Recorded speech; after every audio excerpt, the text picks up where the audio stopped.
இன்றைய தேவ வார்த்தை 1 கொரிந்தியர் 3:3. பொறாமையும் வாக்குவாதமும் பேதகங்களும் உங்களுக்குள் இருக்கிறபடியால் நீங்கள் மாம்சத்துக்குரியவர்களாயிருந்து மனுஷ மார்க்கமாய் நடக்கிறீர்கள் அல்லவா? இன்றைய வசனம் பொறாமை, வாக்குவாதம், பேதகம் உள்ளவர்களெல்லாம் பரிசுத்த ஆவியானவரால் நடத்தப்படவில்லை, அவர்கள் மாம்சக இச்சைகளால் நடத்தப்படுகிறார்கள் என்று சொல்கிறது. வசனத்தின் முதல் பகுதியில் பொறாமையும் வாக்குவாதமும் பேதகங்களும் உங்களுக்குள் இருக்கிறபடியால் என்று சொல்லப்பட்டிருக்கிறது. பொறாமை என்பது வாக்குவாதமும் சர்ச்சைக்குரிய போட்டியுடையதாகவும் இருக்கிறது. இத்தகைய ஆவி தவறான உக்கிரத்துடன் இருக்கிறது. வாக்குவாதம் என்பது கிறிஸ்தவர்கள் மற்றவர்களோடு போரிடுவதாகும். இது பொறாமையினால் பிறப்பதாகும். பொறாமையுள்ளவர்கள் தன்னைத்தானே பெருமை பாராட்டிக் கொள்வார்கள், மேலும் சத்தியத்தில் நிற்க தவறுபவர்கள். இத்தகைய ஞானமும் ஆவியும் தேவனிடத்திலிருந்து வருகிறதல்ல, ஆனால் லௌகீக சம்பந்தமானதும் ஜென்ம சுபாவத்துக்குரியதும் பேய்த்தனத்துக்கடுத்ததுமாய் இருக்கிறது என்று வசனங்கள் கூறுகிறது. இது மதவெறியுள்ளவர்களையும் பிரச்சனை செய்பவர்களையும் கொடுக்குமே தவிர அது ஒன்றுக்கும் உதவாது. எங்கு பொறாமையும் சுகத்தை தேடுகிறவர்களும் இருக்கிறார்களோ அங்கு ஒழுங்கீனமான கிறிஸ்தவம் இருக்கும். ஆனால் வேதாகமத்தின் ஞானமோ அன்பு, சமாதானம் மற்றும் மகிழ்ச்சியை கொண்டு வரும். சத்தியத்தை சிதைப்பதால் தான் வாக்குவாதம் வருகின்றது. அது தீமை, குழப்பம், சண்டையில் வாழ்கிறதாய் இருக்கிறது.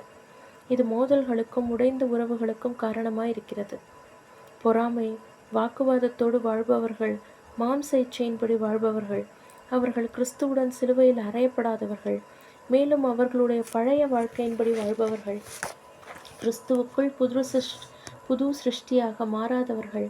மேலும் இத்தகையவளை செய்பவர்களுக்கு தேவனுடைய ராஜ்யத்தில் இடம் கிடையாது என்று கலாத்தியர் 5:20-22 வசனங்களில் சொல்லப்பட்டிருக்கிறது. பொறாமையும் வாக்குவாதமும் பேதகமும் நிறைந்தவர்கள் நம் பெரிய மேய்ப்பரான இயேசு கிறிஸ்துவை பின்பற்றாதவர்கள். ஏனென்றால் அவர்களால் அவருடைய சத்தத்தை கேட்க முடியவில்லை. அவருடைய ஆடுகளால் மட்டும்தான் அவருடைய சத்தத்தை கேட்க முடியும். வசனத்தின் அடுத்த பகுதியில் நீங்கள் மாம்சத்துக்குரியவர்களாய் இருந்து மனுஷ மார்க்கமாய் நடக்கிறீர்கள் அல்லவா என்று சொல்லப்பட்டிருக்கிறது. விசுவாசிகளுக்குள் 2 கூட்ட மக்கள் இருக்கிறார்கள் என்று பவுல் கூறுகிறார். ஒன்று ஆவிக்குரிய கிறிஸ்தவர்கள், மற்றொன்று மாம்சத்தின்படி வாழும் கிறிஸ்தவர்கள். விசுவாசிகள் வாழ்வில் எப்போதாவது பாவம் செய்வது ஒரு கூட்டம், ஆனால் பாவத்திலும் மாம்ச இச்சையிலுமே வாழ்பவர்கள் இன்னொரு கூட்டம்.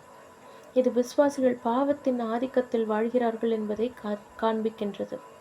யாரோ ஒருவர் ஒரு முறை சொன்னார், பெரிய மனதுடையவர்கள் எல்லாம் யோசனையை பற்றி பேசுவார்களாம், சராசரி மனதுடையவர்கள் நிகழ்ச்சிகளை பற்றி பேசுவார்களாம், ஆனால் சிறு மனதுடையவர்கள்தான் மற்ற மக்களை பற்றி பேசுவார்களாம்.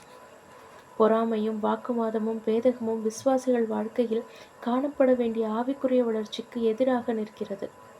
விசுவாசிகள் தொடர்ந்து ஆவிக்குரிய வளர்ச்சி பெற வேண்டும் என்றும் தேவ வார்த்தையின்படி வாழ வேண்டும் என்று கற்றுக் கொடுக்கிறது இன்றைய வசனம். கர்த்தர் உங்களை ஆசீர்வதிப்பாராக.